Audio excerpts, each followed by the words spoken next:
बोल दी संवरिया सरकार की जय। रजा रामचंद्र की जय। हनुमंत लाल महाराज की। आई आज की कथा जौन चले जा रहल बा, बड़ी प्रेम पूर्वक कथा आज सुनला के प्रयास कर। एकरा पहले देखी कथा में तो बहुत सारा शब्द हम बोलते हैं, लेकिन जो अपने लायक चीज है उसे अपने जीवन में उतार लेना, और जो आपके समझ में बात ना आए उसे छोड़ देना कि वीरेंद्र बाबा अपना सौदा आप लेते जाइए अपने घर। और हमारी बात तो लगभग समझ में सबके आ जाती है महाराज, चाहे बहुत क्वालिफाइड पढ़े लिखे लोग हों, मास्टर हों, बहुत अच्छे जानकार लोग हों, चाहे बड़ी गंवार महिला हो, हमारी कथा समझ में आती है कि नहीं आती है। सभी लोगों को समझा देते हैं और बड़ा प्रेम से समझने का प्रयास करो आप। अबे हम बतौली हाँ, हेलो, अबे हम बतौली हाँ कि जौन सुदामा बनल बड़े ये सुदामा अगला जन्म में केवट रहले। भगवान के पार कईल, सुरसर नदी के पार कईले बा केवट। मांगी नाव ने केवट याना, कहीं तुम्हार मरम मैं जाना। छुअत शिला भई नारी सुहाई, पाहन तेन काठ कठिनाई। पग कमल धोई चढ़ाई नावन, नाथ उतराई चहो।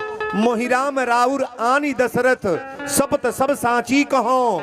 बरतीर मारे लखन पे, जब लगी न पांव पखारी हो। तब लगी न तुलसीदास नाथ, कृपाल पार उतारी हो।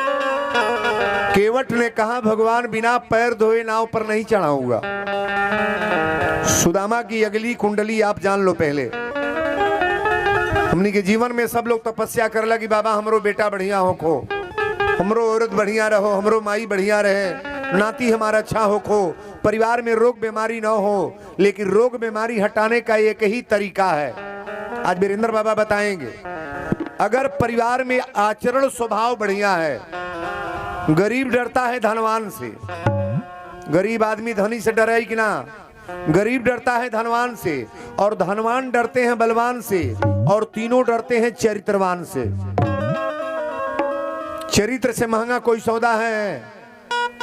वीरेंद्र बाबा व्यास गद्दी पर बैठ के कथा कह रहे हैं और कई हजार पब्लिक सुन रही है, और यही मंच पर किसी को गाली दे दें तो हम पिटा जाएंगे कि नहीं। इसके बाद मेरी कथा कोई लेगा कोई प्रवचन? शांति रही, शांति बा। बड़ी सुंदर प्रसंग आज की कथा का है।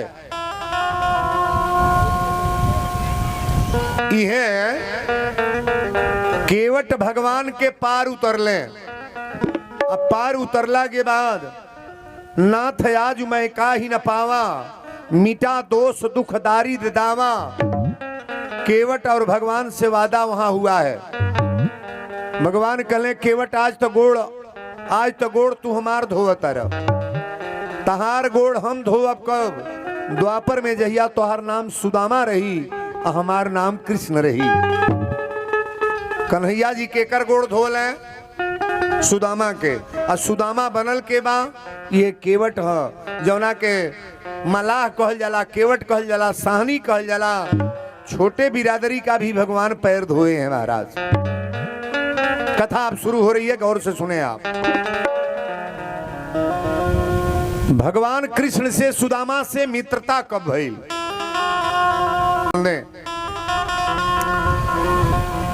आज कथा में रौरा के इतना बारीकी के बात हम बताएं। आदमी गरीब काहे होला, इस कथा का मेरा शीर्षक है कि व्यक्ति गरीब क्यों होता है। ध्यान दीजिएगा, व्यक्ति अपने जीवन में गरीब क्यों होता है? कोई कर्म इस शरीर से गलत किया गया है जिसका प्रायश्चित हम लोग भोग रहे हैं महाराज। जो लोग गरीब बने उनसे मैं कह रहा हूं, अच्छा तो जे गरीब बा वो अमीर बन सकेला कि ना बनी? आज जेकर मड़ई बा वहू के 3 मंजिला बनी कि ना बनी? जेकरा घरे मर्द बेटा ना कमाता है वहू को कहियो कमाई कि ना? ओ के घरे कमाई आई। जेकरा लगे कुछू नहीं बा, पहले जे राजा रहा वो भिखारी हो गई। तनी पर जोन भिखारी रहा मारुति से उड़ता, पैकोली गांव में देख ले, जे गरीब रहा अमीर हो गए ना हो गई।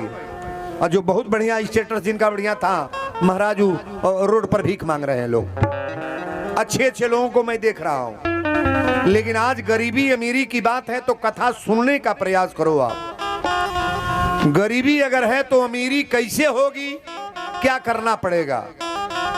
वीरेंद्र बाबा कोई बड़ा धनी और बड़े परिवार के बालक हम नहीं थे। हाँ, ठाकुर जी का कृपा था कि ब्राह्मण कुल में मैंने पैदा हुआ और हम लोग खानदानी साधु हैं। बाबा साधु, पिताजी साधु, आजा साधु। मेरा घर सकरौली है, मेरा बायोडाटा सब लोग पता करिएगा। हमारे घर में सब साधु है, अपने परिवार में साधु हैं और साधु की महात्म्य आज बताने जा रहे हैं। और इस कथा को बड़ा बारीकी से समझने का प्रयास करना। कन्हैया जी जो ने गुरुकुल में पढ़त रहे, वही गुरुकुल में सुदामा भी पढ़े जा। सुदामा एगो ब्राह्मण के बालक हवा। सुदामा अपना घर के ठीक ठाक रहे, कोनो गरीब ना रहे। लेकिन देखी गरीबी कहाँ होके जाता, आपके सामने हम दिखावे चलतनी। जो ने गुरु की यहाँ कन्हैया जी शिक्षा लेते रहे, वही गुरु को यहाँ हमारे सुदामा जी भी पढ़ने जाते थे। अभी दोनों जनी एक के साथे पढ़त रहे लो। एक बेर सुदामा जी एलो सब परिचय कोनो ना रहे। सुदामा जी गुरुकुल से पढ़ के जात रहे तो रास्ता में पैर में कांटा गड़ गई। और जब कांटा गड़ल तो सुदामा पैर पकड़ के अपना रोवा तने, कांटा निकलत ना रहे। वो बेल के कांटा रहे, बहुत बड़ा कांटा, कांटा निकलत ना रहे। और रास्ता में बैठ के रोवत रहे सुदामा। तोले कन्हैया जी अली। भगवान कृष्ण कहले कि तारा गोड़ में का भइल बा? कहले हमरा पैर में कांटा गड़ल बा। कहले निकलत ना बा? कहले निकलत ना बा। कन्हैया जी कहले ले आवा कांटा निकाली, देखी निकलता। कहले निकाल के हार गनी, ना निकलता। कन्हैया जी हाथे से खींचले, ना निकले। कितनो मजबूती से खींचे लेकिन कांटा निकले ना। कन्हैया जी कहले अपन पैर उठाव। सुदामा अपन गोड़ उठाव। और जब गोड़ उठौले तो कन्हैया जी दांते से, अपनी दांत से कांटा सुदामा के निकले। और जब दांत से कांटा निकले तो सुदामा कहले कि आज से एक निवेदन करे कि हमार तू मित्र बन जा। सजी रिश्ता रिश्ता लगौले लेनाई बा, रिश्ता लगौले लेनाई बा। कितने जने सौखी बन के सौखी छूटा छूटी हो गए, हो जाता कि ना। मित्र बनला के बाद मित्र से छूटा छूटी हो गई। मित्र उसी को कहते हैं, भगवान से भी ज्यादा प्रेमी मित्र होना चाहिए। और सखी भी उसी को कहते हैं जो परमात्मा से भी ज्यादा प्रेमी सखी अपना हो। आज तो सौखी दी है तो नीक बाड़ी, ना दी है तो हमसे नाई बोल चाल बा। इमित के सौखी बनल लाई बा।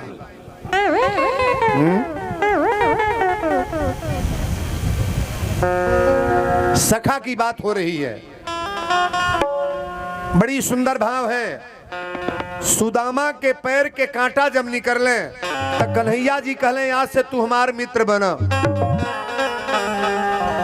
कर्ण की मित्रता आप सभी लोग जानते हैं। कर्ण दो सती में था सबसे निराला और बड़ा दान वाला था कुंती का लाला। कर्ण का नाम आप सभी लोग जानते हैं। जितना भाव निभाया है कोई हिंदुस्तान में धरती पर निभाने वाला है। जब कथा सुनोगे तो बात समझ में आ जाएगी। और इतना बारीकी से कथा को लीजिएगा कि वीरेंद्र बाबा क्या बोल गए। कांटा जब निकले तो सुदामा जी कहले आज से हमारे मित्र बन जा, हमार मित्र बना। कन्हैया जी कहले चले आज से हमनी के दोनों जने मितऊ रह जाई। आज जौन रोटी भात तू घर से ले हमहू खाए, तू खई है। जौन तोहर कपड़ा रही हमहू पहिरब, हमरो कपड़ा तू पहिरी है। गुरु जी की यहाँ जितना भी काम रही हमनी के दोनों जने मिलके एक साथ कल जाई। लेकिन बार बार हम निवेदन करते हैं का भगवान से लगन लगाने से पहले सोच लिया करो कि लगन प्रभु से, अरे लगन प्रभु से लगा बैठे, जो होगा देखा जाएगा। लगा बैठे जो होगा देखा जाएगा।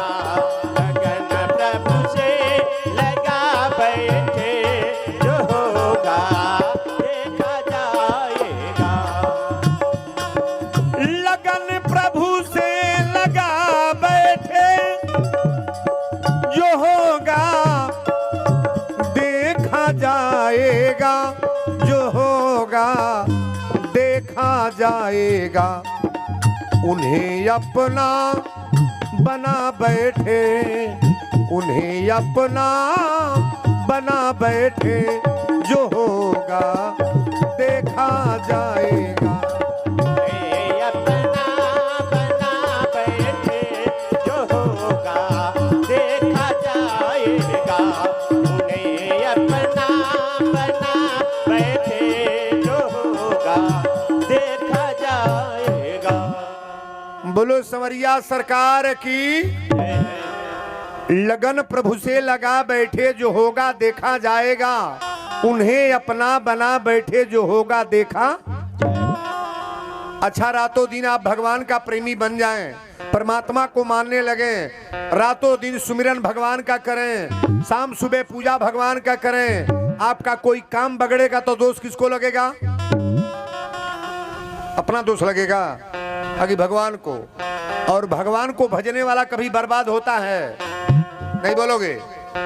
परमात्मा को भजने वाला व्यक्ति कभी बर्बाद होता है? किसी का नाम बताओ।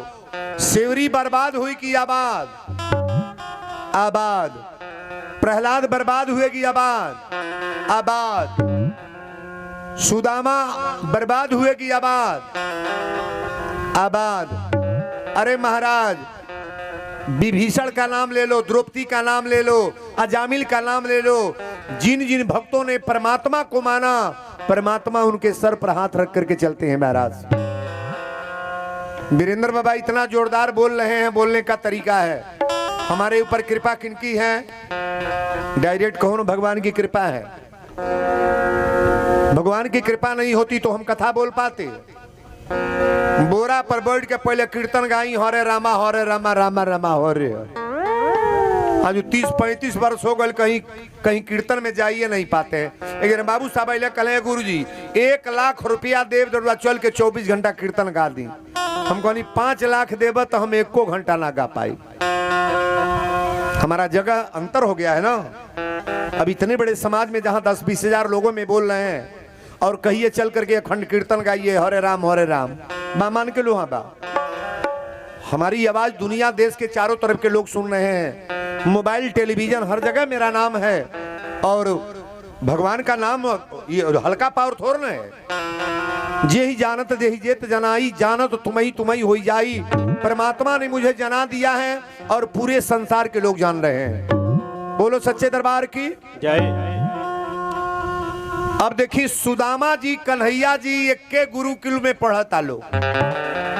जाड़ा के महीना रहे, ए बाबू ए तंता कई बहनिया के तार परिचय के आइल का उन्हें ले गइल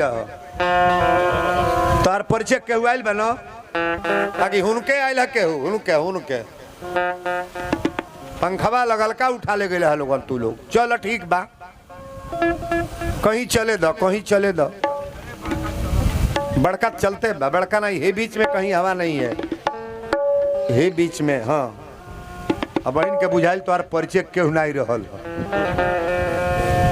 आवता हवा, आवता न चल। हाँ, तनिको सिले बदल हल्ला मत कर। हलवा करबू तो कैसे का होई दादा? खाली पंखा आइल बनी तब से खाली पंखे के बात होता। बढ़िया चलता चले दलो, जे के लागत उहे आशीर्वाद दे सबके। बोलो सच्चे दरबार की जय। हाँ, पंखा कगरी लगोले बड़ा तनियौरी आगे कर ला, महिलाओं को लग जाए थोड़ा और। जो महिलाएं बैठी हैं और तिरपट करके लगा हुआ इसे तिरछा। हाँ भैया लोगों को भी लगेगा, इनको भी लगेगा जी। हवा तो बहुत आ, हमारा बेहता बिहार तो बहुत आया। अब कथा में ध्यान दी, बड़ा कथा डिस्टर्ब ना हो को। कन्हैया जी सुदामा जी जौना गुरुकुल में पढ़त रहले, गुरु जी के अर्धांगिनी कली की तनी सुदामा जाके जंगल से लकड़ी ले आओ। लोग जंगल से जाके थोड़ा लकड़ी, पहले खाना अब भोजन लकड़िए पर बनो। अच्छा, लकड़ी पर जौन भोजन बनत रहो ओमे गैस में अंतर बाकी ना का हो? गैस में लकड़ी में अंतर बाकी ना? लकड़ी पर भोजन बनाकर 1 महीना खाकर देखो, आधा बीमारी समाप्त हो रही कि नहीं। और गैस पर जो भोजन बनना है ना, चाहे हम हो चाहे आप हो, महाराज ये दशा खराबे है, जान लो। न कोई दाल का मिठाई रह गया है, न रोटी की मिठाई है, न सब्जी की मिठाई है, और अगड़ी लकड़ी की आंच पर लगा करके रसोई वही तरह रहा। गोबरे में लिट्टी लगा के देखी मीठ लागता कि ना लगता। हमारे घर तो भंडारी बाबा बाड़ा हरदम लिट्टी लग जाला, 3 दिन 4 दिन पर लिट्टी जरूर लग जाई। 30 वर्ष से हमारे घर में रह, कहाँ गई है कहाँ बैठल बड़े है, 30 वर्ष से हमारे घर में रहे। परिवार जब गोरखपुर रही तो वो बना दी है। एक दिन फेना सरफ डाल के दाल बना दी है, आयोडीन नमक रहे, फेना ही बुझी नहीं पाता फेना कि नमक हो। लार या गाज फेंके लगल, कौन जग में रही जी यानी भटनी और कौनी कैसन लार या गाज निकला था, लबर लबर करता दलिया रे। कहलस कि आज होही में से डार दिली नमकवा ऐसा लिखा काई, तो देखवावत नहीं तो देखत आलो सौरफ हो। हमरो साथे 1 लाख के लोग बाड़े। हमार भंडारी हमारे 30 वर्ष हमारे घरे रहत हो गए, सकरौलिया रहे। इनका घर है कप्तानगंज कारी 3। हमारियो साथे कहो गो शंकर जी के गण बालो घरहू रहिया ना तो बुझाई 3 मंजिला पर हाथी चढ़ती है। अब पालिश लगाने वाला एक कारीगर लगा रहा है, लोग सोफा एगो वो बन रहा है, उसमें बनाने वाला था। ई जबले कुल लग बैठल है तबले 1 मिनट हमके सूते ना दिला, बर बर बर बर बर बर 4 घंटा बोलला। तो आदमी जब धीरा पूरा रहेला तो कुछ कहने में भी अच्छा लगता है। अब रोबरा पाचे ही जो देखी कितना चक्कर पकड़ रहे, एगो बेग टांग ले माना काखे में, वो बुझला वीरेंद्र बाबा के पाए कहाँ का इनके बोली है का। अब इनके घर के बतियावे लगी तो वीडियो कैमरा लगल में उड़ा दी लोग। वीडियो कैमरा वाला मजाक करे सो अबे चढ़ा दी है सौ हो जाए। एक दिन राजेंद्र बाबा नाचत रहा तो वीडियो कैमरा में रिकॉर्डिंग को चल गो। एक मेहरारू फोन कल से हेलो तो कहले हेलो तो कहलस कि नाचे गइल बाड़ो मंचे पर नाच तड़ तो इनके पर सिया प्रमोद पर तू काहे के वीडियो में उड़वला। हमार मेहरारू देखल सरिसियातिया तो खल खल के लोग बाड़े ना, ये जो पूछे के नहीं बा। कहीं भी रहिए बारीकी से रहिए। कन्हैया सुदामा जी लकड़ी तुरे जाता है, कथा शुरू हो गई। कन्हैया जी सुदामा जी लकड़ी तुरे जाता लोग बीने जंगल में। गुरुदेव कहली कि लकड़ी ले आवा लोगन, लकड़ी ले आवा, लेकिन एक निवेदन आपसे कर दी। चाना के जौन बात आवेला उ चाना श्रापित चाना था। कोनो महिला एकादशी के व्रत भूखल है, एकादशी के व्रत में मानल जाला कि पारण के बाद चाना को पारण करना चाहिए। चाना तो उधैले रहे पारण करके 4 गो चोर गए, चानवे उठा ले गए।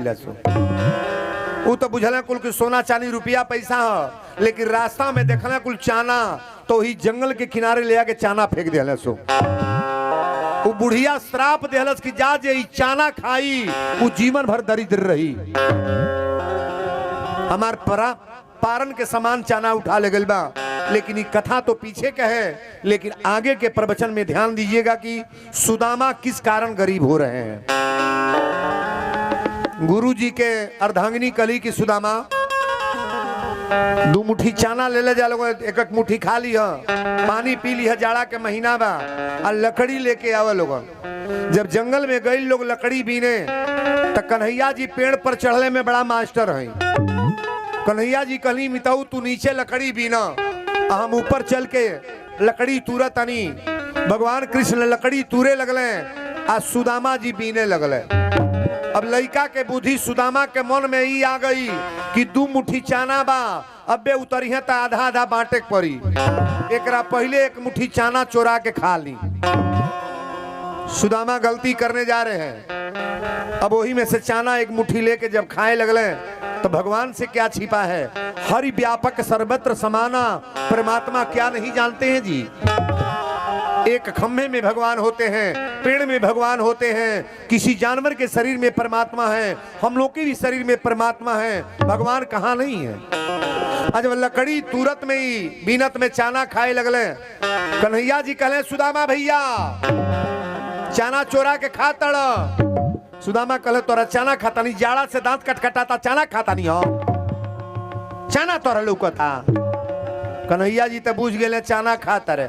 अब नीचे उतरले तो देखत एक के मुट्ठी चाना। कहले आवा चाना बटा जा, तो कहले इतर रहल 2 मुट्ठी चाना खैला। कहले हम खैले ना बनी। सुदामा झूठ बोल ले। कन्हैया जी लकड़ी उकड़ी लेके गईले। गुरु जी के मालकिन पूछली कि बतावा चाना खैला लोगे, तो सुदामा के सामने कन्हैया जी कहले चाना खैली है जा, चाना में कोनो बात ना बा, लेकिन एक एक काम मितऊ कैले बना चाना चोरा के खैले हम। वही जो गुरुदेव खड़ा रहले, जौने गुरुकुल में शिक्षा लेते रहे, गुरु के सामने झूठ बोल रहे। गुरु जी पूछले सुदामा चाना चोरवला हो? कहले सरकार चाना ना, लड़का के बुद्धि। सुदामा का बुझले कि इतनी बड़ी बात चाना के लिए हो जाई? कहले चाना चोरवला हो? कहले कि ना चाना ना चोरवले बनी, ये झूठ बोलता है। गुरु जी कहले कि सुदामा, गुरु के सामने कभी झूठ नहीं बोला जाता है। बाबा रामायण में लिखे हैं कि माता पिता प्रभु गुरु की बानी, अब बिनु विचार करिए शुभ ज्ञानी। जो माता का स्थान है वही पिता का है, और वही गुरु का है, वही भगवान का है, चारों स्थान बराबर है। चाना चोरौले बड़ा कहले कि ना, गुरु जी कहले चाना ना चोरौले बड़ा, तब लो आखिरी वरदान तो के देता नहीं हो। आज के बाद तब तक तोहर गुरुकुल के शिक्षा समाप्त हो गई। अब तो लोग के जाए के बाद जून के महीना चलता, जून के महीना पूरा जाड़ा बीत गई, पूरा गर्मी चढ़ल बा। कहले अब तोहरा जाए के बाद परिवार में अपना घरे, लेकिन तोहके आज चेला हवा, शिष्य हवा, तोहके श्राप देता नहीं सुदामा। तारी घर में गरीबी रही जीवन भर, दर दर के ठोकर खैबा, तोहरी औरत के पास कपड़ा ना रही, तोहर लड़का खैले बिना मुई है, तोरा घर मकान ना बनी, जीवन तहर झोपड़ी में बीत जाई। सुदामा जब इतना बड़ा श्राप बोले तो कन्हैया से कहे कि मितऊ तोहरी चलते इतना बड़ा आज हमके श्राप लग गई। का जन हमार बियाह हुई, लड़का हुई है, कैसे का हमार जीवन बीती। आई गुरु का श्राप कभी कटता नहीं है। काल श्रवण के माई बाप श्राप दिलेंगे ना, के दिले? दशरथ के श्राप कटल की भोगे पर दशरथ जी भोगे हैं महाराज।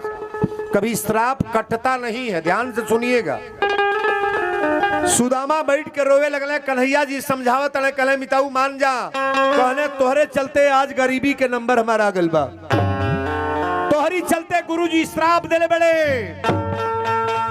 तोहरी चलते कहले कि दर दर के ठोकर खैबा, जीवन भर गरीबी रही, तोहरा घर में एक मुट्ठी दाना ना रही, मेहरारू लड़का तोहर खैले बिना तड़पड़ई है। कन्हैया जी कहले मिताऊ अब तक हम गुरु से कह देनी लड़कपना बा, लेकिन एक निवेदन करब, अब तो हूँ अपनी घरे जाता, हम घरे जाता नहीं, लेकिन तुमसे एक निवेदन करब हाथ जोड़ के, तू ब्राह्मण के बालक हव, जहिया तोहरे ऊपर अटूट गरीबी आ जा, तो हमरा ऐसा मित्र के कबो तू एक बार जरूर हमरा यहाँ आ जाइह, तो हर गरीबी दूर करे खातिर हम तैयार रहब। लेकिन सुदामा घरे गईले, रोते गईले, श्राप लग गई। कोई बड़ा आदमी अगर श्राप दे देना तो ये निवेदन करना चाहिए कि बाबा ऐसा मत कहिए, मेरा नुकसान हो सकता है। अपनी जीवन में सब कुछ करो, लेकिन श्राप देने वाली बात, अगर माता यहाँ बैठी आप भी सुन लो, पिता बैठे हैं आप भी सुन लो, गुरु अगर बैठे हैं आप भी सुनिएगा। और परमात्मा तो परमात्मा होते हैं, लेकिन कथा बदलने जा रही है। सुदामा के शादी भई, सुदामा ठीक ठाक रहले, शादी भई, इनका औरत के नाम है सुशीला। क्या नाम है? सुशीला। और सुदामा के 2-3 गो लड़का बच्चा पैदा भइले। और धीरे धीरे अब दिन बीते लागल, अब वो दिन आ गई, सुशीला अली तबले तक खाए पिए के निमने रहल, लेकिन लड़का पैदा जब हो गई और सुशीला के उम्र कुछ बीत गई, तब वो घर में दर दर के ठोकर,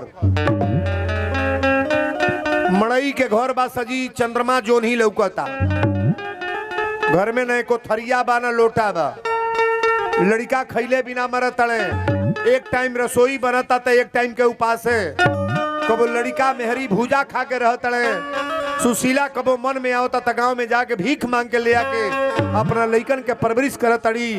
अब धीरे धीरे उस समय आ गई। सुदामा एक दिन ओसारा में बैठ के रोवे लगले, कहले मित्र आज तोहरी चलते गरीबी आइल बा। बताइए भगवान गरीबी देते हैं कि अपनी कर्म से? नहीं बोलोगे?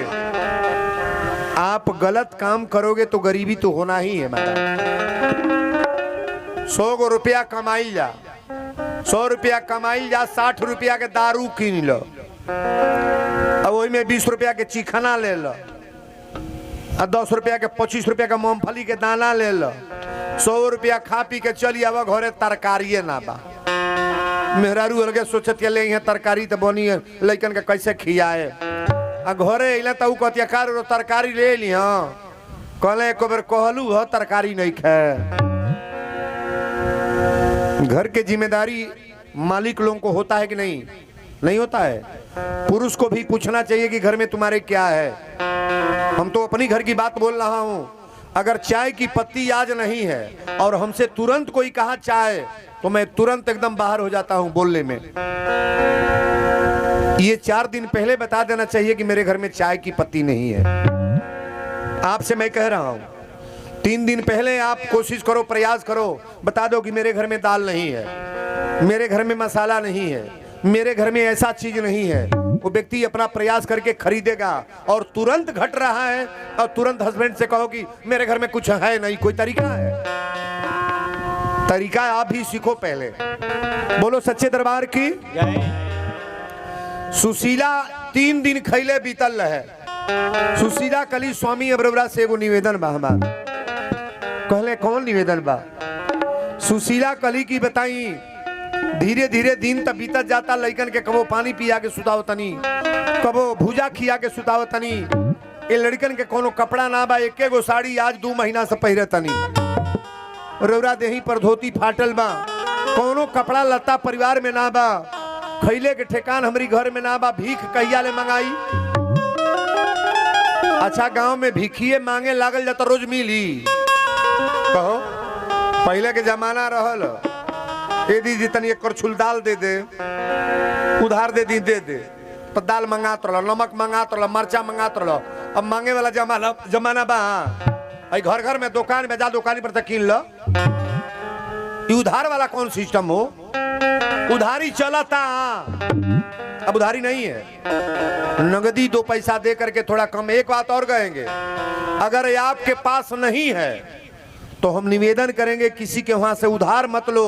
बिना नमक की सब्जी खा लो, लेकिन किसी से उधार मांगने का प्रयास मत करो। वो देने वाला आदमी दे देगा, लेकिन आपका मजाक उड़ाएगा गांव में। महाराज नहीं उड़ाएगा। हमारी बेटियां बहनें एक बात और गौर करेंगी, घर में अगर झगड़ा हो रहा है ना हस्बैंड से, चाहे ससुर से, चाहे सास से, चाहे अपने में दियादिन में, हाथ जोड़ करके मेरा निवेदन है कि घर का झगड़ा आप मोहल्ले में किसी के सामने बात मत करो। आप अच्छा तो जैसे बतियावल जाता उरौरा के निमन कही कि बाउर बोलो जिकर लगवा ले चरवा दे तड़ू, हम तारा आज खैले नहीं की। बूढ़ा से हई कहलिया, बूढ़ऊ से हई भइल है, तारा भइल बा आज खैले नहीं की। ई निमन होता कि बाउर? भूल करके किसी से अपने घर का शिकायत मत करो। जौने आदमी सुनी ना मजाक उड़ा देगा महाराज, पूरा गांव में गर्दा गर्दा मचा देगा। घर की बात आप कहीं बाहर बताने का प्रयास मत करो। किसके घर झगड़ा नहीं होता है? के करे घरे सासु निमन बाड़ी, पतोही निमन बाड़ी, बेटी निमन बा, मर्द निमन बा। किसका घर बहुत बढ़िया है? सबके घर में झगड़ा होता है, लेकिन झगड़ा सीमित हो, अपने ही परिवार में झगड़ा रह जाए। मोहल्ले वाले लोग न जाने।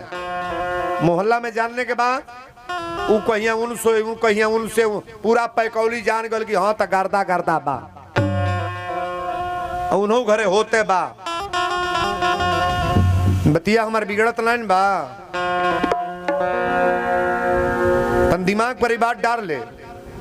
अपनी घर की गरीबी अमीरी, चाहे झगड़ा तकरार की बात आप किसी परिवार के लोगों से बताने का प्रयास मत करो। आप बोलो सच्चे दरबार की जय। यही में कोई जना हुई भीतर सोचत हुई बाबा ई का समझावत हमरा पोची। मेहरारून के पेटे में भात पच जाए लेकिन बात कंचित के पचावत होखे तो हुआ लगे बा बुझे वाला तो बुझते पैकौली के तो बहन लोग माता लोग चैंपियन है मास्टर साहब एक गांव में केहू से केहू कुछ कहत ना हो बुझे वाला सब बुझता ये बतिया हम बतावे जाता नहीं।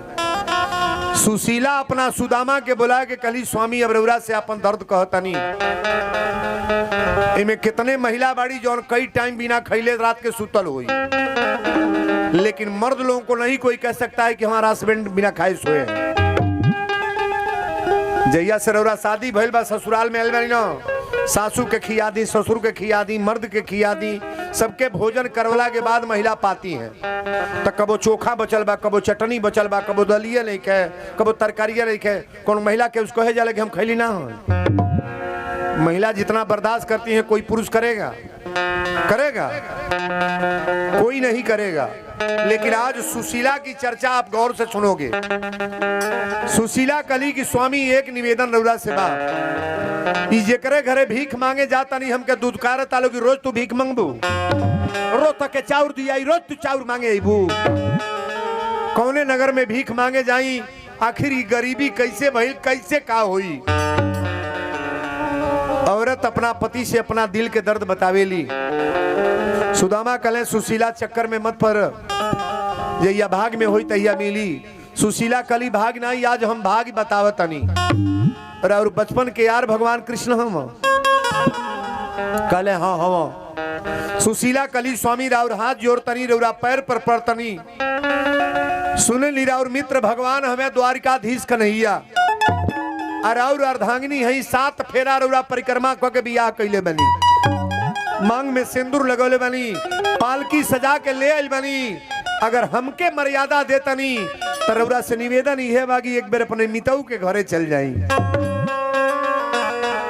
सुदामा कले सुशीला तू पागल हो गईलू, तू पागल हो गईलू, तारमती के खराब कर दिहल। सुशीला कली स्वामी खराब ना बा, हम रौरा से निवेदन करतनी एक बेर रौरा द्वारकाधीश के दरवाजा पर जाई। का जानी ये गरीबी अमीरी में बदल जाओ, कहिया ले खैले बिना मरब, एगो कपड़ा ना बा, एगो धोती ना बा, लड़का बच्चा उघारे बाड़े, कहियो पानी पिया के सुतावतनी, कहियो रस पिया के सुतावतनी। ई गरीबी कहिया ले झेलब हम? सुदामा कहेगी सुशीला, एकरा बाद उनके नाम न लिह, कली केकर अत द्वारिकाधीश भगवान कृष्ण के। आज यौन गरीबी आइल बा उन्हीं के कारण हो। ध्यान से सुनिएगा, अगर वो गुरु से ना कहले रहता तो ई दशा हमार ना हुई। गुरु से बतावे वाला वो है, श्राप दिवावे वाला वो हम। और उतना बड़ा आदमी बना ई फटहा कपड़ा पहन के जाए तो हमके बुझिए कि हमारे मित्र हम। जमाना बड़ा प्रबल बा, ध्यान से सुनिएगा। गरीबी बड़ा बुरा चीज है। जेकरी घर में गरीबी आ गल बा ना, अपन खास बहनोई देख के मुड़ी फेर ली है ने। बहनोई नहीं बुझी के हमार सार हम। बनल बाजार बा तो 1000 गो सार मिली है, लेकिन बिगड़ल बाजार बा तो कोई खोजला पर बहनोई ना मिली महाराज। नैहर में सजी धन होखे रौरा सोना चांदी सब का जाइल बा, लेकिन ससुरा में गरीबी बा, वो लड़की के गरीबी अमीरी में बदल जाई। कहो नैहर में जाके दिन बिता ली, मैं उनका घरे सोना का भस्म खा के रह जाई। नसीब अपना अपना, जेकरी जो नसीब में बा ओके तो भोगे के बा महाराज। सुदामा सुशीला से कहले कि तोहर माथा खराब हो गल बा। ध्यान से सुनिएगा, आर के तोहार मती दिहल मारी, रे नारी के तोहर मती दिहल मारी, रे नारी के तोहर मती दिहल मारी, रे नारी के तोहर मती दिहल मारी, के तोहार मती दिहल मारी। ओ नारी के तोहार मती मती दिहल मारी रे नारी के तो हर मती दिहल मारी रे नारी के तो हर माती दिहल मारी रे नारी के तो हर माती दिहल मारी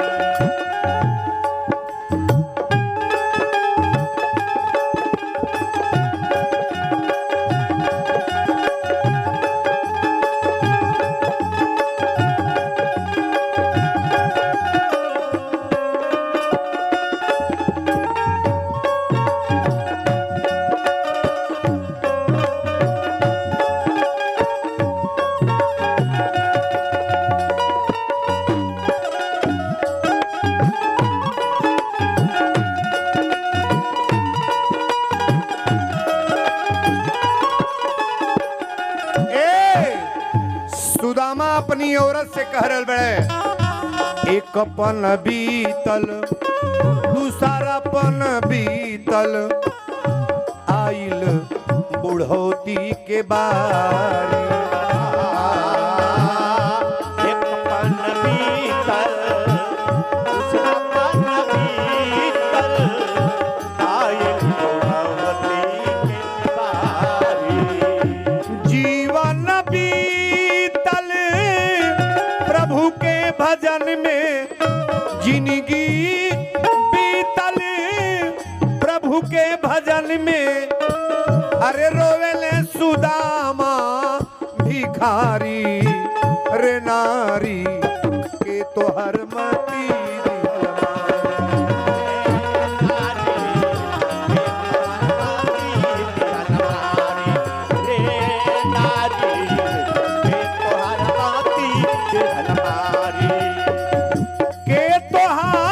मती दिहल मारी नारी के तोहार मती दिहल मारी रे नारी के तोहार मती दिहल मारी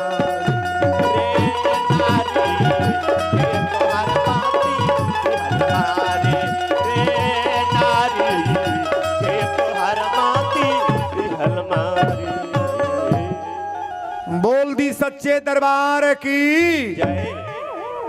बड़ा प्रेम से कथा को श्रवण करिएगा। सुशीला से सुदामा कहें कि सुशीला तोहर माथा खराब हो गई, बैठल जा कहीं, बैठल जाए बाबू बैठे के कहीं कहीं बैठी, चल के कुर्सी ले लें। अरे महिला लोग ना कहा बा बैठ जाए कहीं, बैठी बैठी चली बैठी पहुना बैठी कहीं चल के ना बैठो।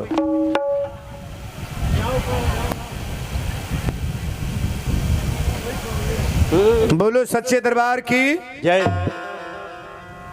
के तोहार मती दिहल मारी तन ध्यान दे। अच्छा तो तार हाथ जोड़ी तो मान जेब ना, हाथ जोड़ता नहीं है बाबू, हाथ जोड़ता नहीं मन जेब।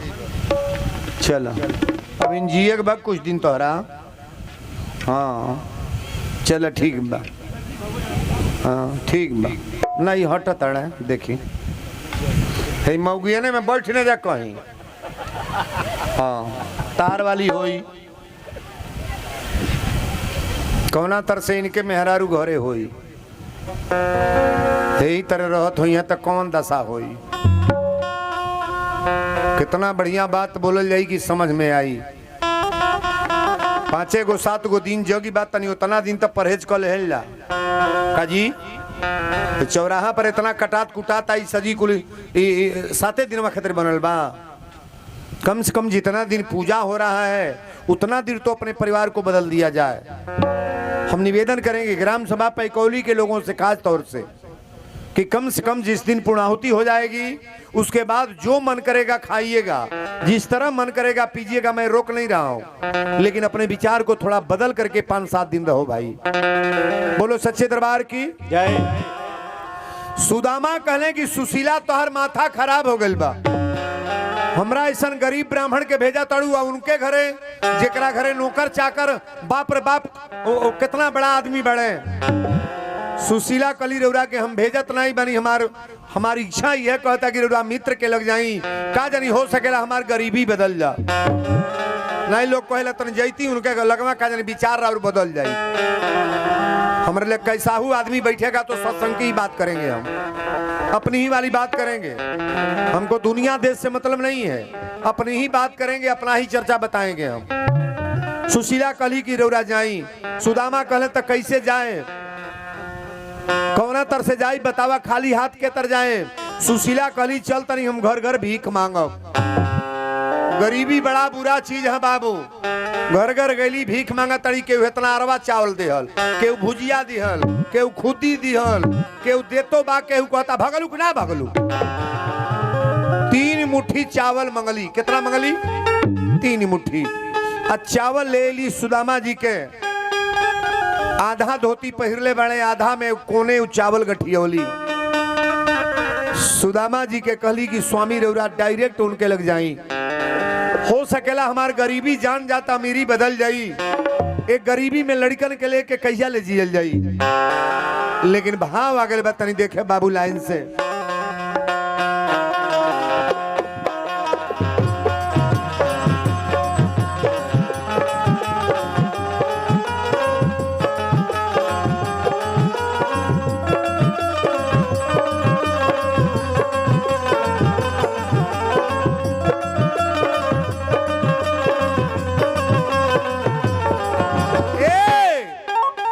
सुदामा जी के नारी कहली सुशीला प्यारी, बड़ा ध्यान से गीत को सुनिएगा, जानने का प्रयास करो। सुदामा जी के नारी कहली सुशीला प्यारी, कहली की कान्हा से बायारी की यारी करो कामई है, कहली की कान्हा से भयारी यारी कौन कामई है, कहली की कान्हा से भयारी यारी कौन कामई है।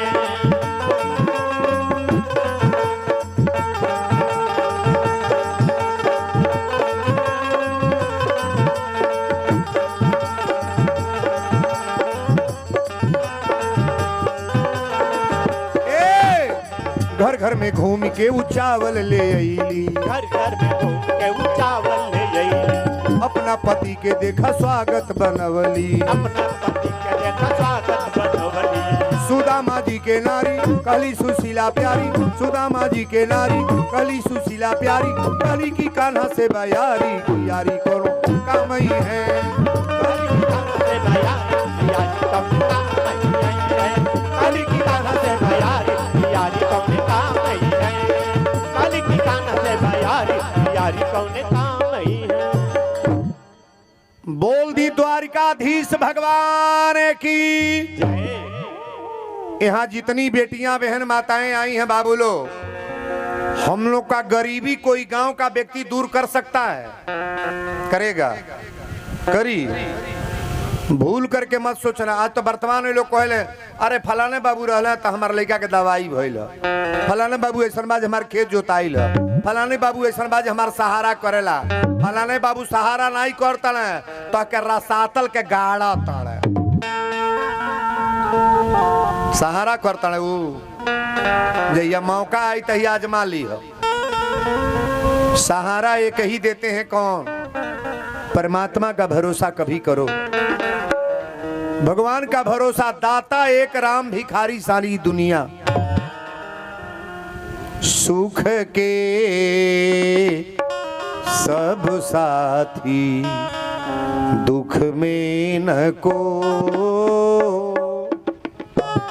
सुख के सब साथी दुख में न कोई, सुख के सब साथी दुख में न कोई।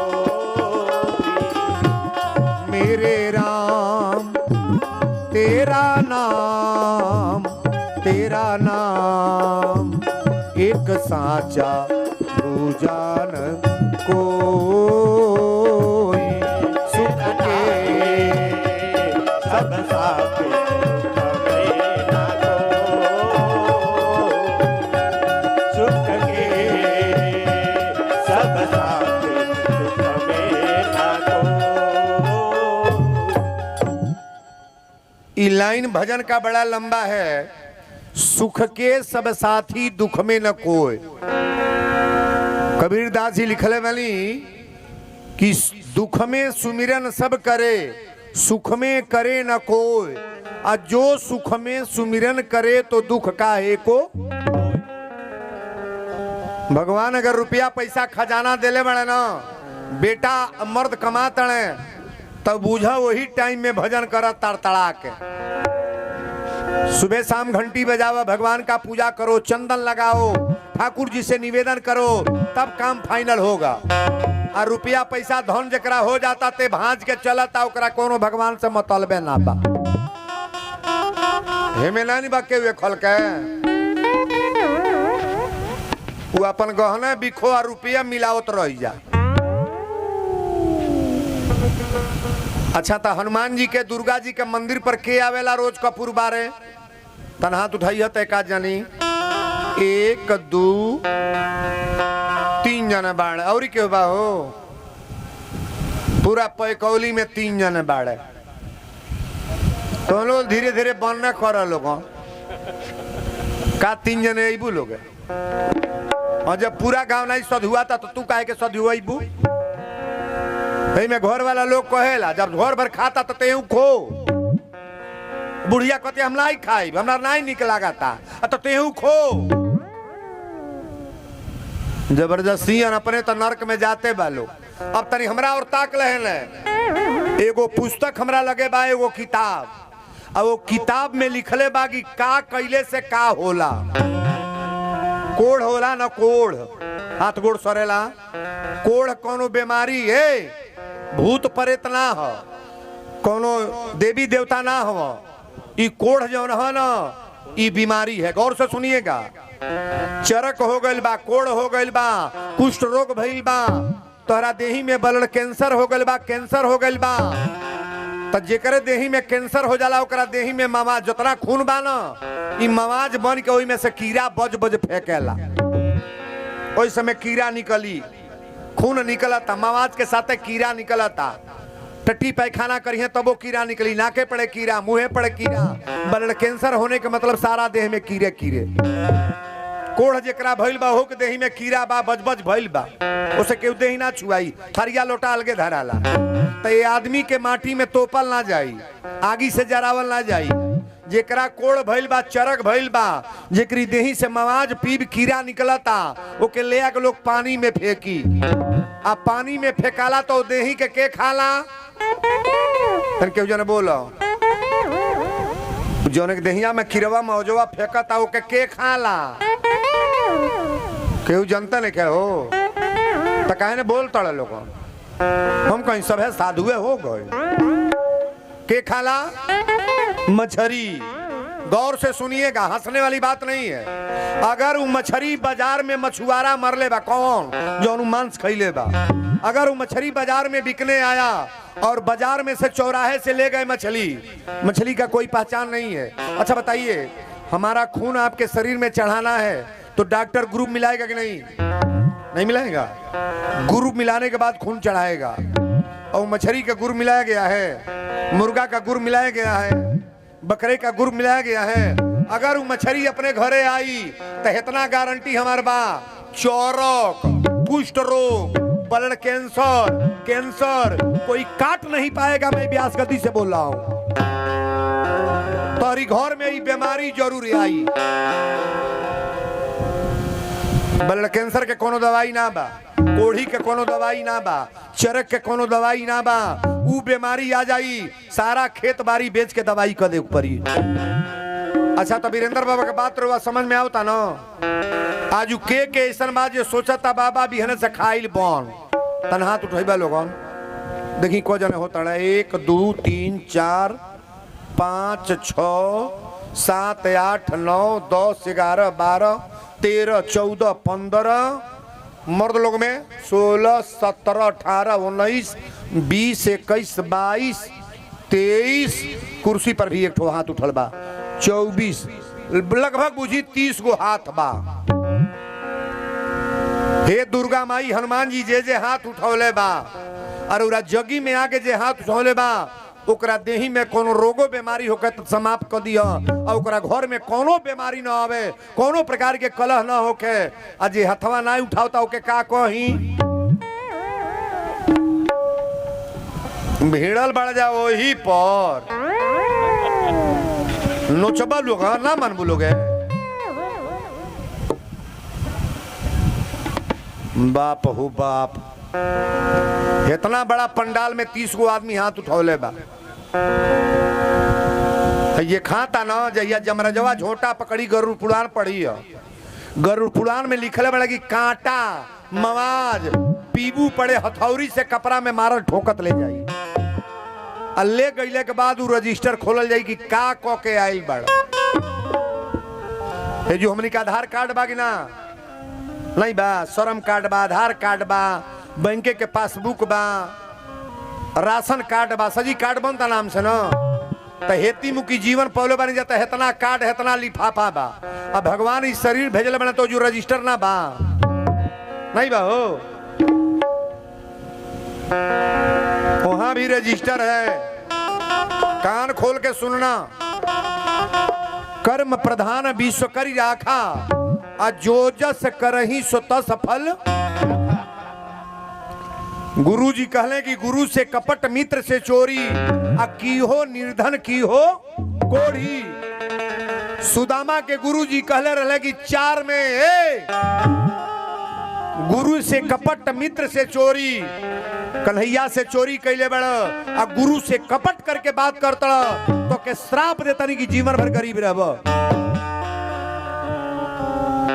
भगवान से कपट करके कहां जाओगे, कहां जाना है, और जहां जाओगे पकड़ लिए जाओगे। हम बार बार कही ले कि तारा है सारा जमाना प्रभु हमको भी तारो।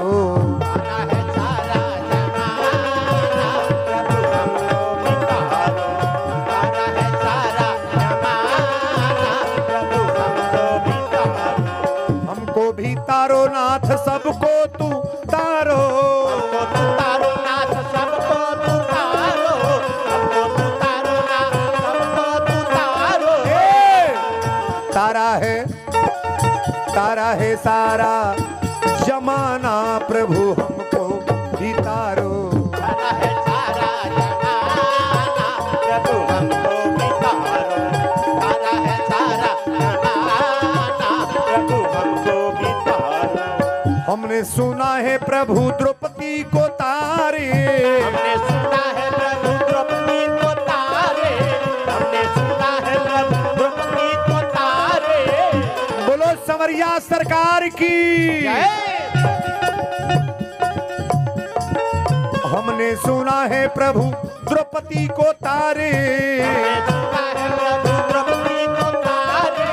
हमने सुना है प्रभु द्रौपदी को तारे। अरे साड़ी का करके बहाना प्रभु हमको भी तारो।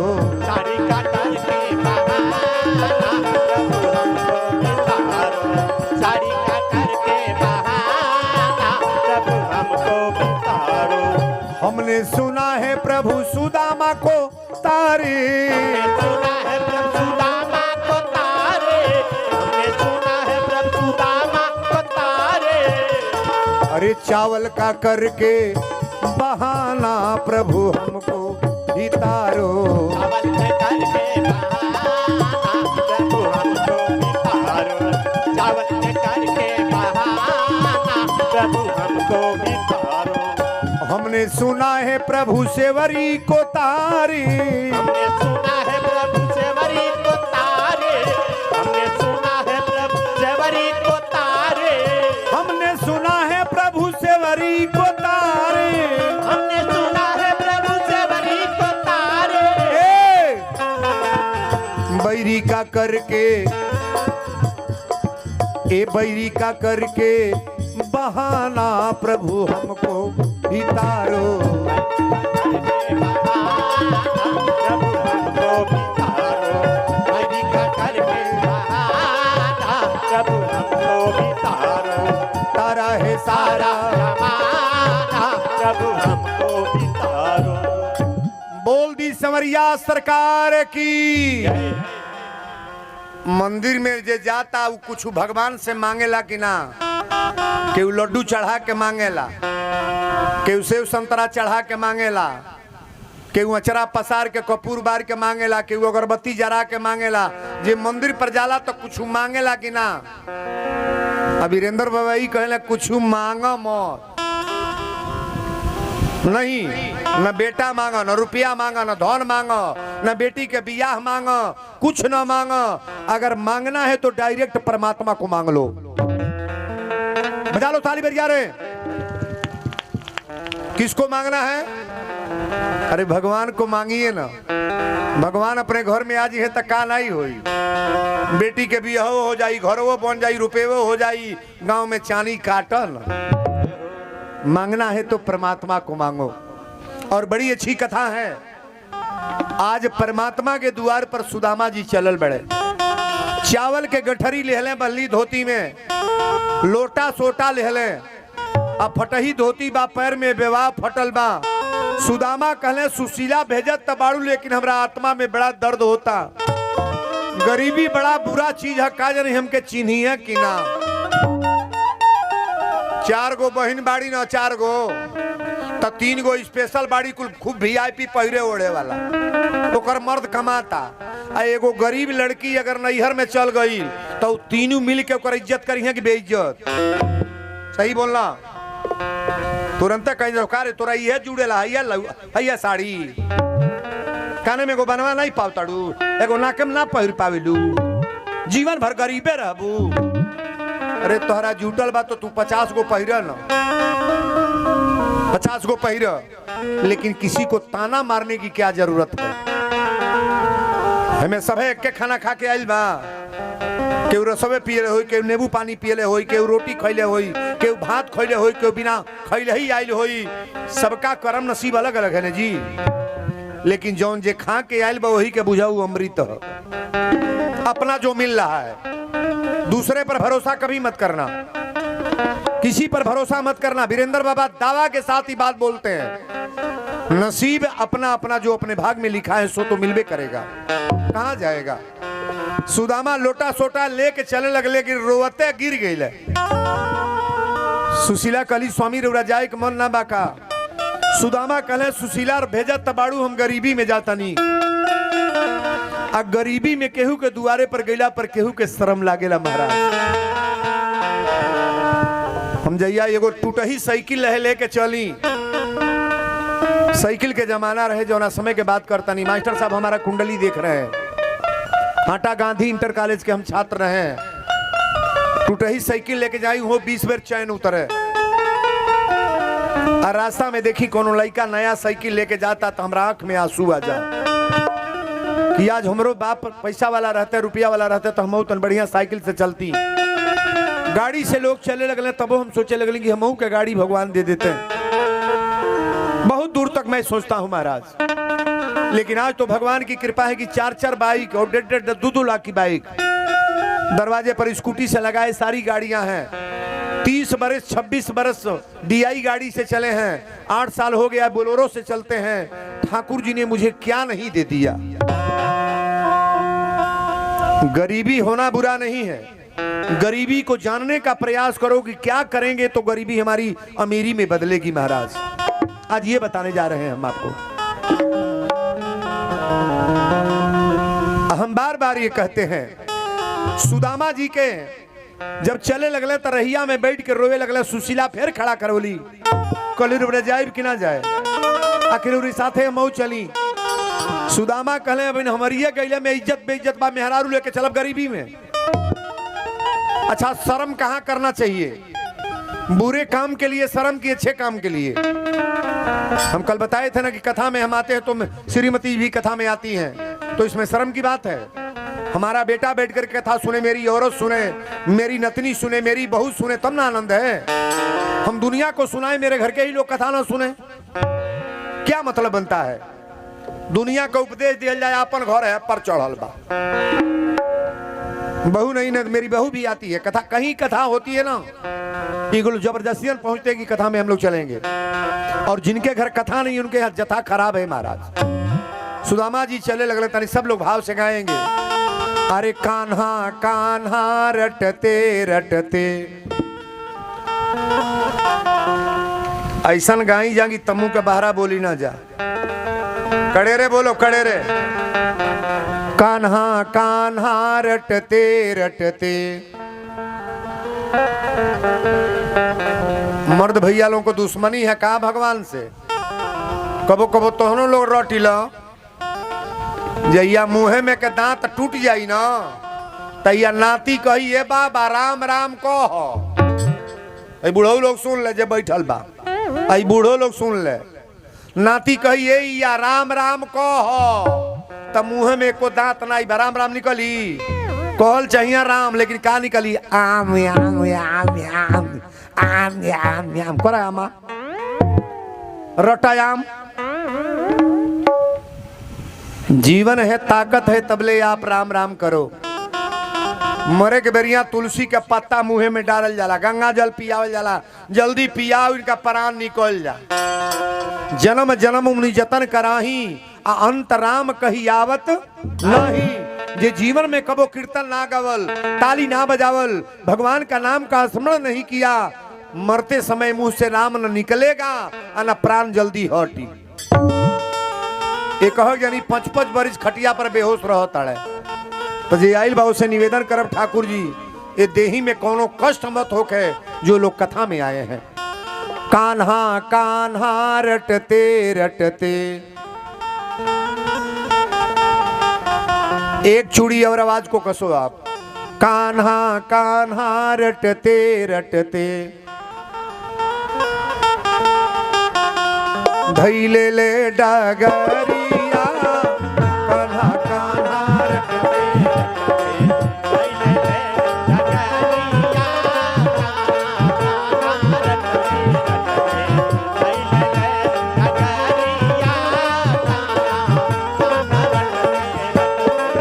हाथ में लोटा बगल में सोटा, हाथ में लोटा बगल में सोटा, तंदुल की गठरिया, कान्हा कान्हा रटते रटते।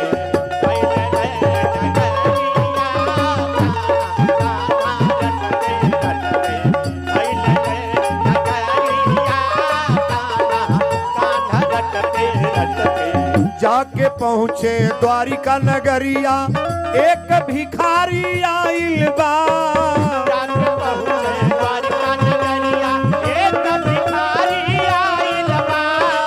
जाके पहुँचे द्वारिका नगरिया, एक भिखारी आइल बा।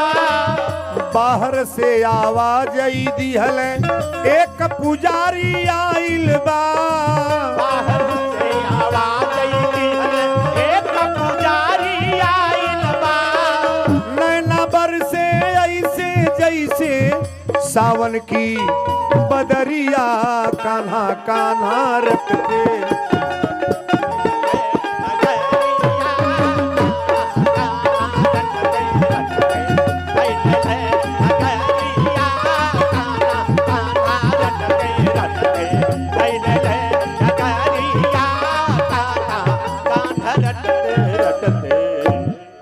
बोल दी द्वारिकाधीश महाराज की जय। केकरा द्वार पर गईले? भगवान कृष्ण के दरवाजा पर पहुंचे तने, द्वारिकाधीश के दरवाजा पर। बढ़िया टाइम से आयल बन जाए, आधा घंटा और लेट। ठीक है 6 बजे आई जा, जब आरती होके लागे तो देही पर कबो पसीना ना होके तो बावल हुआ। चली बड़ी सुंदर प्रसंग आ गइल बा। असल में लोगों में बड़ा कमी बात नहीं हमारा। और ताक एगो गांव पर एक जने दान चन रहल है। मर्दे के नाम रहे दान चन, अब मेहरारू के नाम रहे धर्मात्मा। तो औरत के नाम धर्मात्मा रहे तो सही के धर्मात्मा उ रहल। ए नीचे धर दे। कहीं पूजा होके तो जो चल जा, कथा होके तो चल जा, परिक्रमा में जग भगवान के जा, जहां जहां धर्म काज होके माई के द्वार पर अगरबत्ती कपूर जला दे, हनुमान जी के लड्डू चढ़ा दे। धर्मात्मा जो मेहरारू है ओरिजिनल धर्मात्मा रहे। लेकिन मर्दा के नाम रहे दान चौन। का नाम रहे? दान चौन। अपने जीवन में कबो 2 रुपया के प्रसादी ना किनल है, 10 गो रुपया मंदिर पर चढ़ौले ना, कबो कथा सुने ना गईले, कबो परिक्रमा में ना गईले, कोनो जग परोजन में ना गईले, कौनो जगह जाना मौगी कलश कहो यही तर जीवन बीत जाई कहीं कुछ दान पुण्य ना करब कहले हम जबले जियब तब 1 रुपया कहीं दान ना कर। मौगी कहल तार गोड़ लागत तनी जगी में जाइब कहले जगी में जाइब तो वीरेंद्र बाबा के 150 देवे पड़ी तब न जाए। मौगी कहल जा 5 रुपया आरती में डाल लिया चल जा कहले ना जाई वीरेंद्र बाबा पैसा मांगे ला देवे के पड़ी कहल पैसा के डरे ना जाइब कहले ना जाए। मौगी कहल जाइबा हनुमान जी के कपूर बरब कहले कपूरो में पैसा लागी है बकलो लो कपूरो नहीं कीनब। मौगी कलश कोनो धाम करे जाइब कहले ना औरतिया कल तार हाथ जोड़ तनी एगो काम कर नहान लागल बा जाके अमावसा नहाए आव कहले नहाए जाए तो वहू जू तो पैसा लागी। और ध्यान से सुनिए बाती के मौगी कल तारा गोड़े पर गिर तनी 51 रुपया दे तनी बाछी छूली है आ प्रसादी लेके घरे चलिए यह कहू को कुछ न दी है। मर्दा कलश अगर पैसा देबू दान चल कहले जो पैसा देबू तो घाटे पर नहाए ना जाई हम खाली है जाई। मौगी कलश निराले अब का कहीं गरिए निकलता मुंह में से अरे जे मोहब्बत है तक कौन जन्म हो तो ही बुझब।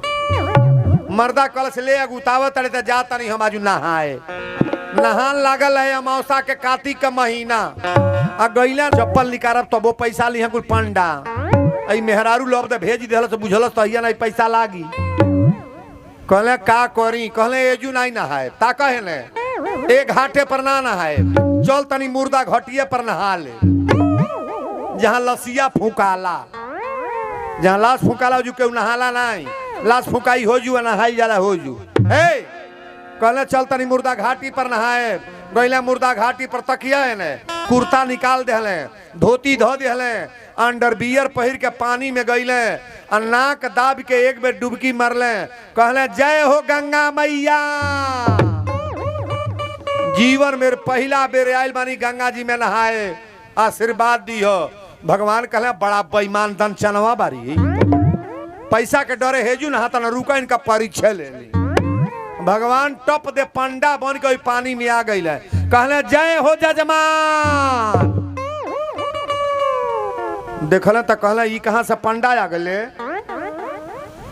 भगवान कहले हमारी यह घाट हो एके जन नहाए आवेला साल भर के खर्चा बोलवा दिल कहले निक धारा गई हम यही रुपया के मारे नहाई नहीं उतर धाम बनाई जात कहता साल भर के खर्चा।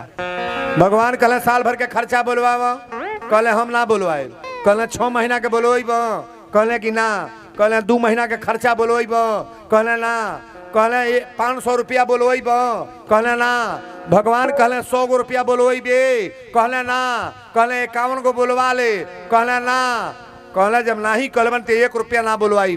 भगवान कहले कुछ तो बोलवा है का पड़ी कहले एगो कार करी 5 गो रुपया उधारे संकल्प कर दी को रुपया 5 गो कहले उधारे संकल्प कर दी।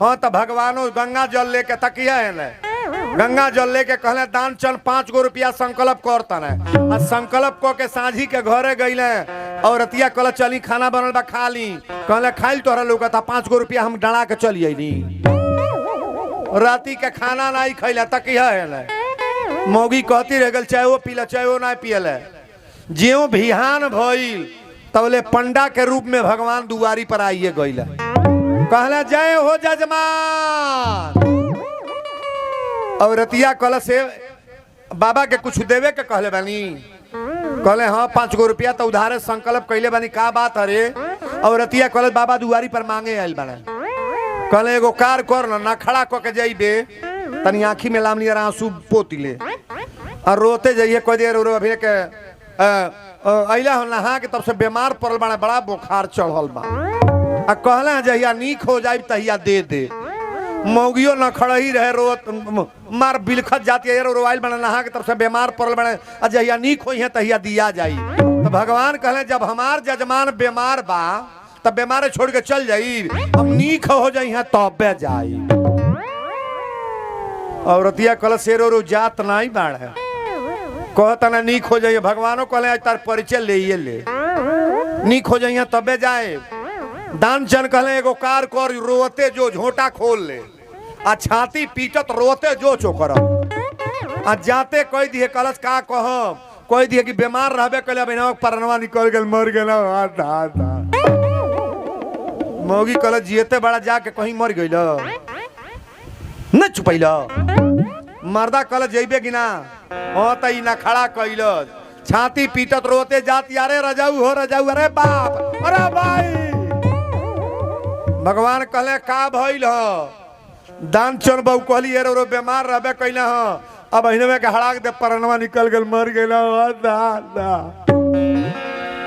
भगवान कहले जब मर गेले त इनके फूक ताप के तबे जाई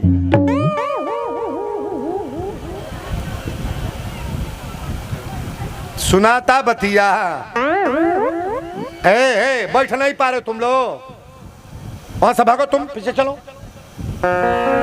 भगवान भर गांव खोज गईले कहले चैली या लकड़ी लवना ले चलो दान चन मर गईले भगवान कहले जैसन लीला में पड़ल बड़ तक हम तक बताइए दी है तरह मजा बा बोर गांव के लकड़ी चैली जुट गई बांस कटवा देना भगवान टिकठी बनवा के आ कफन मंगा के लपेटल गईल आ जब लाश उठावल गईल तो मौगी कहती मरल नहीं बड़ा हो दादा तो लोग कहले तोर भरम बा मर गईले के बाद लोग यही तरह कहेला आ जब लेके घाटे पर गईल लो चीता सजावल लो दान छन के लपेट के वही कफन में तोपल लो आ उ सांस टंगले बा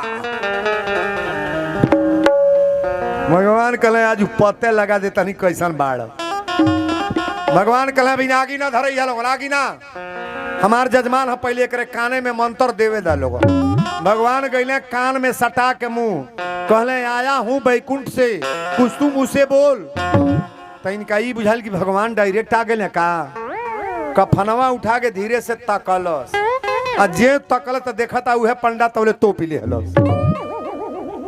कलस दादा ई तो उहे पंडवा हो जो पनिया में दानवा करौले भाई ई तो बुझल नहीं भगवान हो भगवान कहले नहीं बोलोगे आया हूँ बैकुंठ से कुछ तुम मुझसे बोल बोल सारा लोग चिता सजा के खड़ा बागी आगी दिया जरावल ना तीसरा बेर कहले आया हूँ बैकुंठ से कुछ तुम मुझसे बोल तई कहले हाथ जोड़ के निवेदन बा सरकार पैसा दी हो छोड़ी और 5 गो रुपया संकल्प करोले बड़ा उहे छोड़ी दो भगवान कहले चलो तो से हारी बा हारी मान के लौट गईले अच्छा है में जे बैठल बा एमे के ये खल के बा कि ना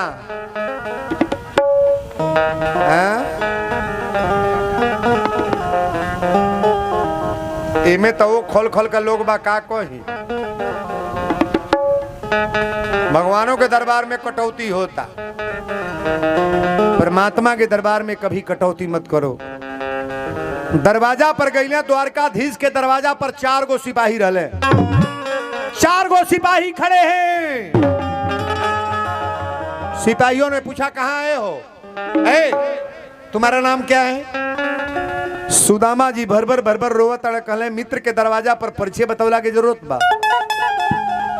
परिचय हमारे साथ पढ़े हैं कन्हैया जी अब परिचय बताना पड़ेगा चौकदरवा कहले कि तुम्हारा नाम का हो कहले कि हमारा नाम सुदामा हो तू जाके कन्हैया जी से बता दी है कि तुहार बचपन के यार मित्र जौन बाड़े सुदामा आइल बड़े एगो चौकदरवा ठोठवा पकड़ के तर ढकेल देहलो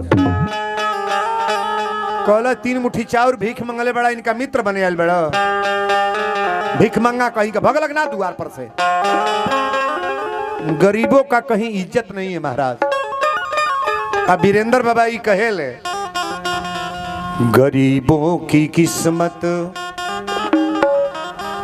बड़ी अच्छी गीत है एक लाइन सुने आप गरीबों की किस्मत अरे बनाने से पहले बताओ मुझे क्या तू रोया न होगा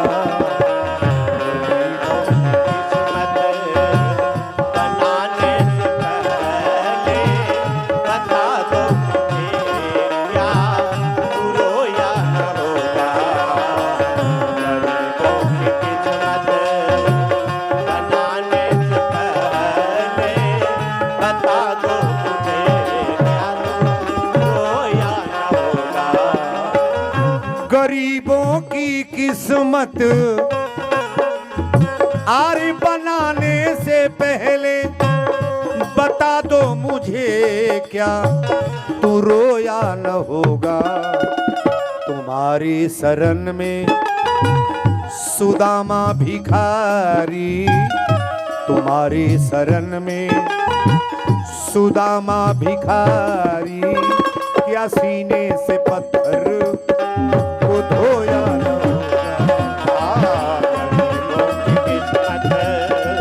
बनाने से पहले बता दो मुझे क्या तू रोया न होगा। बनाने से पहले बता दो मुझे क्या तू रोया न होगा। बोल दी द्वारिकाधीश महाराज की। गरीबों की किस्मत बनाने से पहले ऐ सीताराम, हेलो नीचे चलिए। गरीबों की किस्मत बनाने से पहले बता दो मुझे क्या तू रोया न होगा। तुम्हारे दर पे सुदामा भिखारी गरीबों की किस्मत पे खोया न होगा।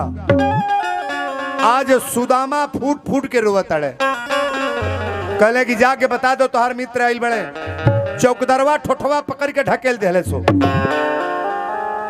तन हमरा और ताके दरवाजा पर जोन मेहमान मारुति से आवता ओकर इज्जत होई, आ कि साइकिली से आवता ना उनके इज्जत होई।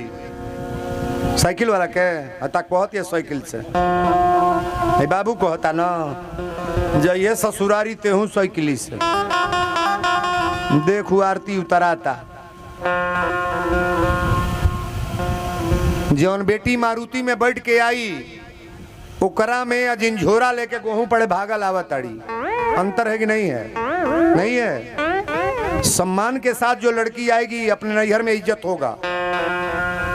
आज समाज दूसरे हिसाब का हो गया महाराज। मैं क्या बोलूं, मैं देख रहा हूं और अपने नजर पर मेरा जो चश्मा पावर है ना आपके सामने मैं रखने का प्रयास कर रहा हूं। सुदामा वही दुआरी पर खड़ा होकर रोए लगले, कहले कि जाके बता दो चौकदरवा धक ढकेल देहलस। कहलस कि दरवाजा पर से फौरन भाग जा, जल्दी भाग जाओ। भिखारी आदमी होकर भगवान के मित्र बनने जा रहे हो, लेकिन चौकदार बूझ नहीं पौना कि ओरिजिनल मित्र सुदामा हो। सुदामा जी रो के कहले का कि अरे द्वार पालो कन्हैया से कह दो, अरे द्वार पालो कन्हैया से कह दो, दर पे सुदामा गरीब आ गया है। दर पे सुदामा गरीब आ गया है। दर पे सुदामा गरीब आ गया है। अरे द्वार पालो कन्हैया से कह दो, अरे द्वार पालो कन्हैया से कह दो, दर पे सुदामा गरीब आ गया है। गरीब आ गया है। गरीब आ गया है।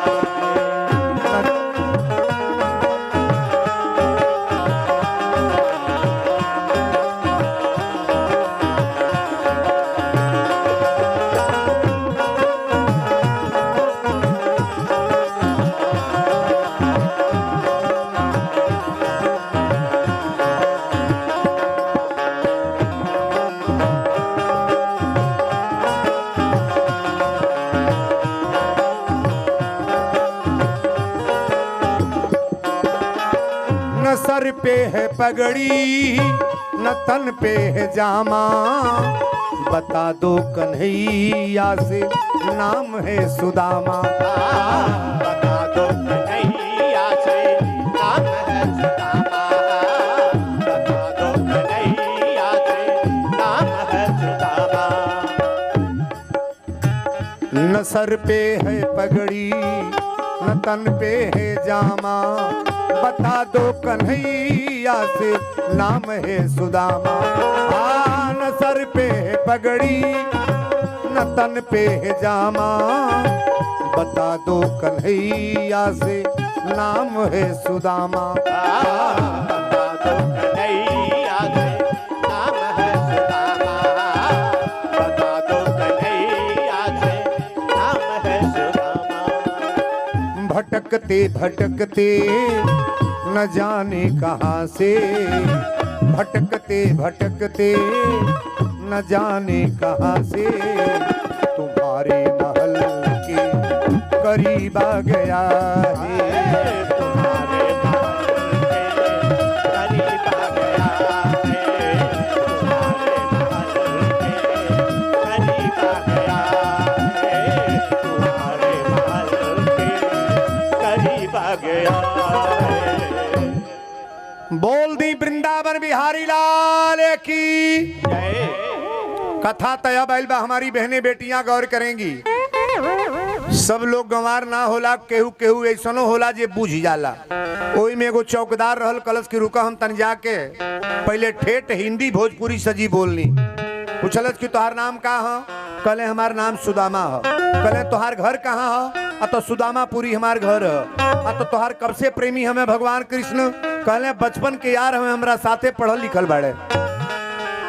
चौकदरवा नहीं मानल, दौड़ल गई कन्हैया जी के लगे। आज जाते कहलस कि सरकार दंडवत प्रणाम पहले कहलस। भगवान कहले कि गेट से बाहर तुम अंदर क्यों आए हो, क्या बात है? द्वारपाल ने कहा साहब दरवाजे पर एक गरीब ब्राह्मण, पैर में बेवाई फटल बा, फटहा धोती बा, फटहे गमछा बा, 3 मुट्ठी का जनिका गठियोले बरे और लोटा सोटा लेके दरवाजा पर रोवत है महाराज। पहले कन्हैया जे भी बतिया सुन ले तब भरभर बरबर रोवे लगले।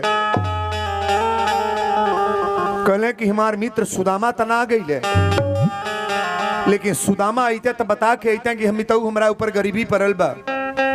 मित्र हमार सुदामा तना गई ले। ए बाबू गोड़ में जौन हमनी के खराऊ पनही पहिरल जाला, कन्हैया ना पहुर ले आ दौड़ल बड़े, दौड़ के जाके आ सुदामा के यही तरह अखबारी में पकड़ के पहले फूट फूट के रोवे लगले। सुदामा जी के आंसू भगवान कृष्ण पूछो तड़े। कथा को बड़ा बारीकी से समझने का प्रयास करना। सुदामा के आंसू कन्हैया पहुंच के कहले कि मित्र आज ले काहे तू परिचय ना बतौला, इतना दूर है तोहार दीन दशा इतना खराब, तोहरा देह पर कपड़ा ना बा, है फटही धोती पहिरले बड़ा, तोहरा गोड़ में विवाह फटल बा, परिवार के लोग कैसे बा, के तर से का बार। सुदामा अपन परिचय बतावत में ले जाता ना कि अपन गरीबी के परिचय कौना तर से दी, हम अपनी गरीबी के परिचय कौना तर से दी। अमीर आदमी अपनी अमीरी का परिचय दे सकता है कि मेरी 4 मकान है, 4 दुकान है, 4 गाड़ियां हैं, 4 लड़के कमाते हैं, लेकिन गरीब आदमी अपनी कोई व्यवस्था बोल नहीं पाएगा महाराज। कन्हैया जी कहले तू अइला कहे ना। सुदामा जी के हथवा पकड़ के भगवान कृष्ण कहले अरे काहे ना अइला, हमरा के काहे भूली गईला, काहे ना अइला, हमरा के काहे भूली गईला, काहे ना अइला, हमरा के काहे भूली गईला, काहे ना अइला। काहे ना अइला मितऊ, काहे ना अइला हो,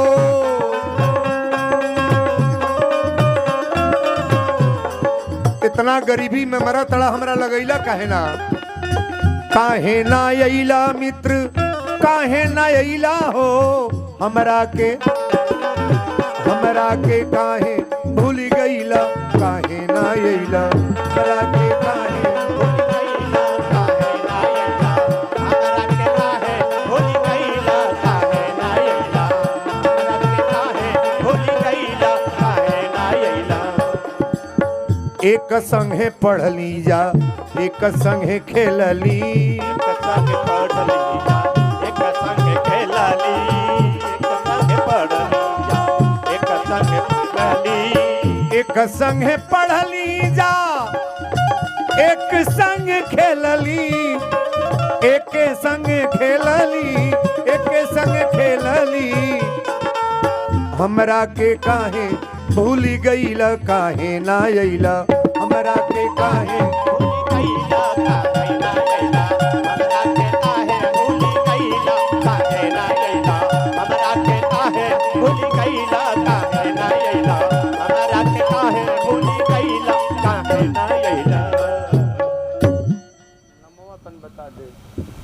चली ठीक बा। बाबा की तरफ से कुछ दक्षिणे आइल बा। आप बच्चे यहाँ क्यों खड़े हैं? सीताराम, आप क्यों खड़े हो? यहाँ से बुलाओ ना, किनको बुलाना है, नाम रखते हैं हम। कौन माता जी हैं, सुनो उनकी बात। ये लड़का खड़ा है ना, चलिए आप लोग चलिए, हो गया, आपके पास जा रहे हैं, मिल लेंगे भी। चलो बाहर। बोलो सच्चे दरबार की जय। कन्हैया जी अखबारी में पकड़ के पहले भगवान कृष्ण के कृष्ण के चर्चा देखे, सुदामा के अखबारी में पकड़ के फूट फूट के रोवत रहे। साथे में रुक्मिणी गली। भगवान कृष्ण की औरत का नाम क्या है? राधा। राधा पत्नी नहीं है, राधा पत्नी नहीं है। एक जगह, कौन जगह हम थे, उसमें एक गीत गाया था कि राधिका गोरी से, ब्रज की छोरी से, मैया करा दो मेरो ब्याह। भगवान की कृष्ण प्रेमी है, राधिका की औरत है, प्रेमी है। आप लोग हमारे प्रेमी हैं कि नहीं हैं? ऐसे ही प्रेम होता है। अगर प्रेम नहीं है तो कथा सुनने से कोई मतलब। बोलो सच्चे दरबार की। कथा तयब अलबा तनी बड़ी बारीकी से समझ। कन्हैया जी अपना मितऊ के अखबारी में पकड़ के पहले उतना रोले, कहले मित्र हमारी चलते तोहर गरीबी आइल बा। हम ही जाके गुरुदेव से कहली कि सुदामा भैया चाना चोरवले रहे हो। अच्छा बताई, जे गरीबी देले बा वो अमीरी दे सकेला कि ना? ना दी, ना दी। अरे परमात्मा क्या नहीं देंगे महाराज? मांगने का तो प्रयास करो, प्रेम से मांगा जाए। इस कथा में दम होना चाहिए। ये गर्मी में बुलाने की तो क्षमता मेरे पास है, तब ना आ पाए हो। कितना ही बड़ा हिटलर विद्वान यहाँ बैठ जाए, ये कोई लोग आने वाले हैं? नाम का प्रभाव है, नाम। तो नाम में खूबी देखेंगे क्या है। कन्हैया जी अपना सुदामा के पकड़ के अखबारी में रोवत अड़े। कल आज हमरा समझ में आ गल कि मित्र के मित्रता का है। लूट गईली यारी में।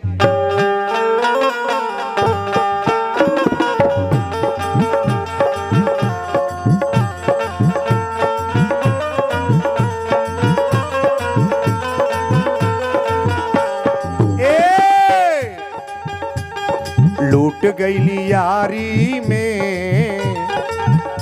बोलो सवरिया सरकार की जय। लूट गईली यारी में, प्रेम की बीमारी में।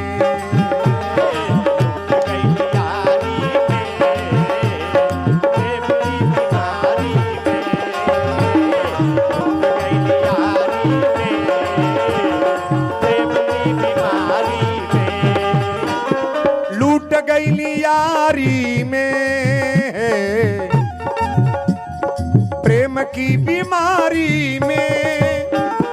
लूट गई यारी में, प्रेम की बीमारी में। गरवा गरवा गरवा लगा लमी तहू, अली दुख भारी में।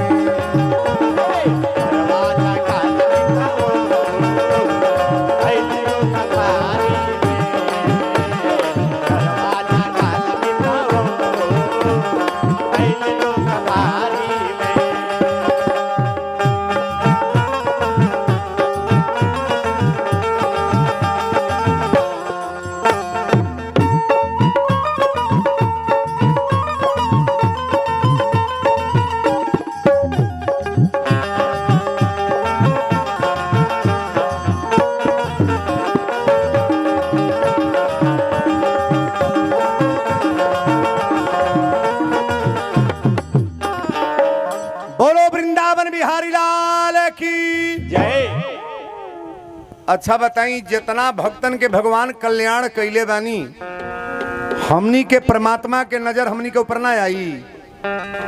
परमात्मा सबको देख रहे हैं, जितने लोग यहाँ बैठे हैं, और भगवान की कृपा किनके ऊपर नहीं होती है महाराज।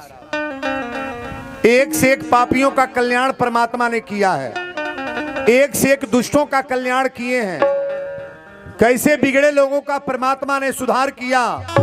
हम लोग भगवान का भजन कीर्तन में बैठे हैं, कथा में तो कल्याण नहीं होगा। क्यों नहीं कल्याण होगा? सुदामा जी के बहिया पकड़ के कहले कि मिताऊ पहले ही बताव भौजी कुछ देले बड़ी कि ना खाए के। सुदामा जी तनी बड़ रहले, कन्हैया जी छोट। सुदामा बैठक बाभिन बैठक बाभिन बैठक बा बैठक बा।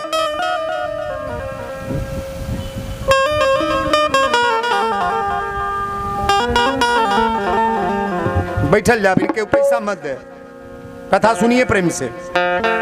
रुपया पैसा की जरूरत नहीं है भी है, प्रेम से कथा जो सुनने आए मेन पॉइंट है, समझने का प्रयास करो आप। बोलो सच्चे दरबार की जय।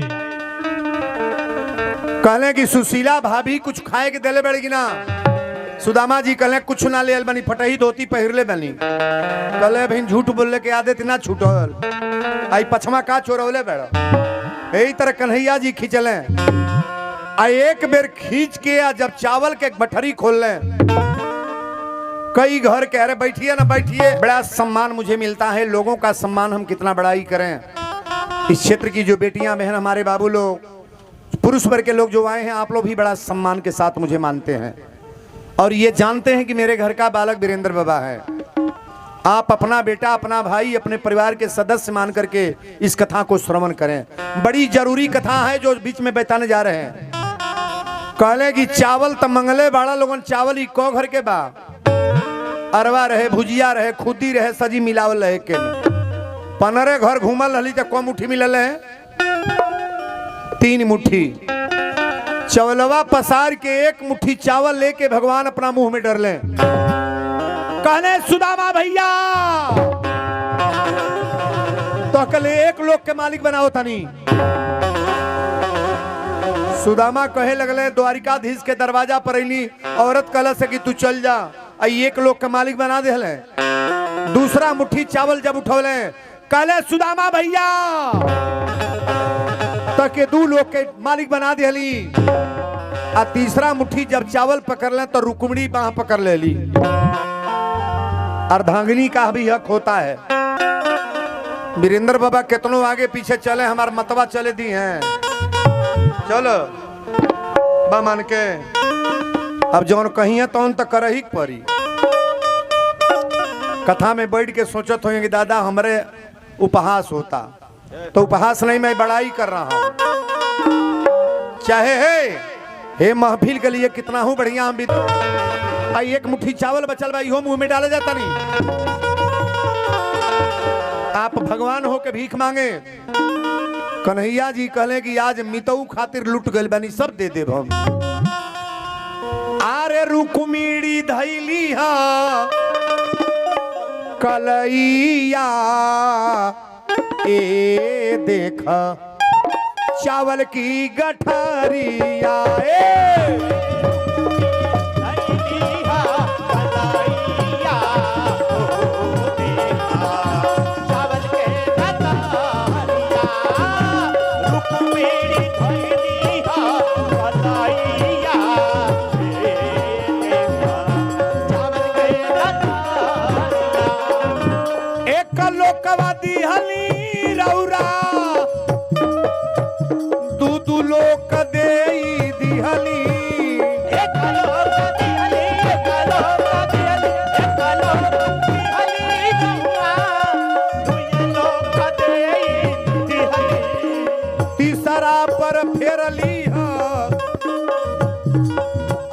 नजरिया देखा चावल की गठरिया।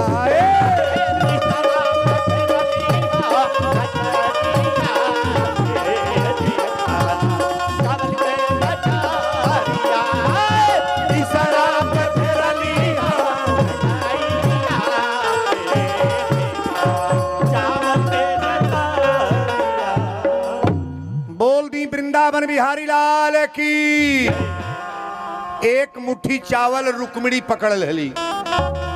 अर्धांगिनी का भी कर्म होता है कि पति अगर कोई गलत काम कर रहा है समझाने का प्रयास जरूर करना चाहिए कि ये गलत काम है, ऐसा नहीं करो आप, अच्छी बात नहीं है। एक मुट्ठी चावल जब लेके भगवान लास्ट रुकले बड़े, रुक्मिणी हाथ पकड़ ले ली, कली स्वामी जवन देवे के रुआ दे दी, लेकिन एक लोक के तो मालिक रुआ बनल ही। सुदामा के सामने पहले ले पानी से, कठवत में पानी लेके इले पहले गोड़ धो ले। कन्हैया जी पूछले मितऊ तोहरा अगला जन्म के बात मालूम बा? सुदामा जी कहले तब मालूम बा, हम केवट रहली, अरोरा रामचंद्र जी रहली, दशरथ के पुत्र राम बन के आई रहली। आज रौरा द्वारिकाधीश भगवान कृष्ण हई, हम एगो ब्राह्मण के परिवार के पुत्र सुदामा हई। कन्हैया जी पैर सुदामा के धोले, और धोला के बाद पहले बढ़िया वस्त्र पहनौले, अब बढ़िया वस्त्र पहनौला के बाद बढ़िया भोजन, और जब सुदामा बढ़िया भोजन पौले तो कहले यही जू रहो। घर में कोनो गरीबी बा या मर्द ससुरारी चल जाना तो एक दिन दो दिन तीन दिन खूब चिकन चिकन खिया यहाँ से। अजहिया लौकी 3 टाइम बनल, कोहड़ा 3 टाइम बनल, तो कहीं घरवे के दशा हो गया भाग से नहीं बुझाता। सुदामा जी कहले बेजू रह, कन्हैया जी कहले एजू नहीं रहे, ऐसे बढ़िया बिल्डिंग बा। आपन पुष्पक विमान रथ मंगौले, और रथ पर कन्हैया के सारा चौकीदार पाइक बैठा तड़े, अब भगवान कृष्ण सुदामा के बैठा के लेके चलल बड़े। और जब गांव के गोड़ा गईले तो जहां सुदामा के मड़ई रहे, वो जो 5 मंजिला मकान बाप हो बाप को एकड़ में, 5 मंजिला कोठी पर से सुशीला कहतड़ी स्वामी स्वामी, कहले दादा ये हमार घरवा फूक देहला तो का, हमार घर का हो गई, हमार तो जो मड़ई रहल के घरे नौकरी करती का कोठा पर चढ़ल बा। लेकिन सुदामा समझ ना पौले कि गरीबी अमीरी में बदल गई। बड़ी सुंदर भाव बा। बाबा लिखे हैं कि होई हन वही जो राम रची राखा, अको करी तर्क बढ़ावही शाखा, जा पर जेहि कर सत्य सनेहू, असोते ही मिलही न कछु सल। अगर विश्वास से परमात्मा को मानोगे तो जीवन में कोई कभी किसी प्रकार की खतरा गड़बड़ी तो हो ही नहीं सकती है।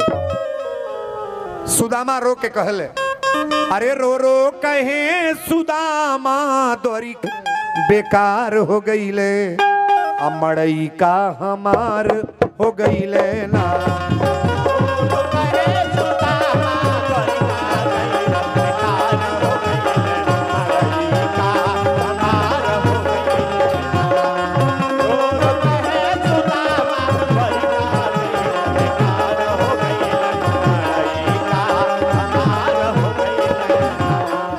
द्वारिका गईली ये कफल भइल, हमार टूटही मड़ैया गईल।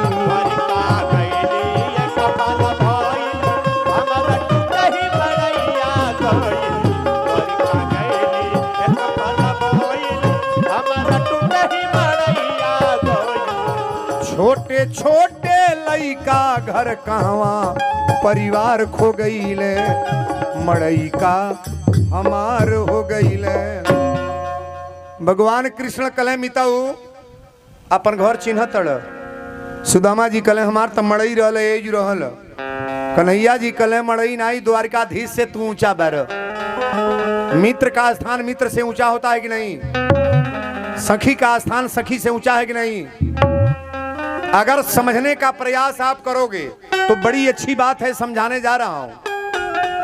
जीवन में अगर गरीबी को अमीरी में बदलना है तो एक ही काम करना पड़ेगा, थोड़ा भगवान से प्रेम लगाओ। जैया धर्मराज युधिष्ठिर जी जग करे लगले तो मैं काम बटाए लगल के कौन काम ली, तो केहू कहल की कोठारे के काम ले, केहू भंडारी के काम ले, केहू कहल खजाना के काम ले। लेकिन कन्हैया जी से पूछल गल रउरा कौन ड्यूटी ले, तो कन्हैया जी ने कहा जितना लोग भोजन करी सबके पतरौली उठा के फेंको। जग में जितना लोग खाना खाई पतरौली फेंकब, गिलास में पानी पी गिलास फेंके, और जितना लोग चप्पल जूता पहिर के आई ओकर जूता चप्पल हम रखवारी करब। ये काम बढ़िया है कि बुरा? कहो ये जो पतरौली लोग फेंके होता कि फेंकवावे, बुझेला तो बुझते। जग में आओ तो फेंकने का काम करो। एक सूचना और दे दें, ये लीला मंडली का एक कलाकार है, उसका मोबाइल कोई ले लिया है। तो मोबाइल तो मंडली के रहने वाले मंडली में ही लोग रहते हैं, बाहरी कोई मोबाइल उसमें जाएगा नहीं।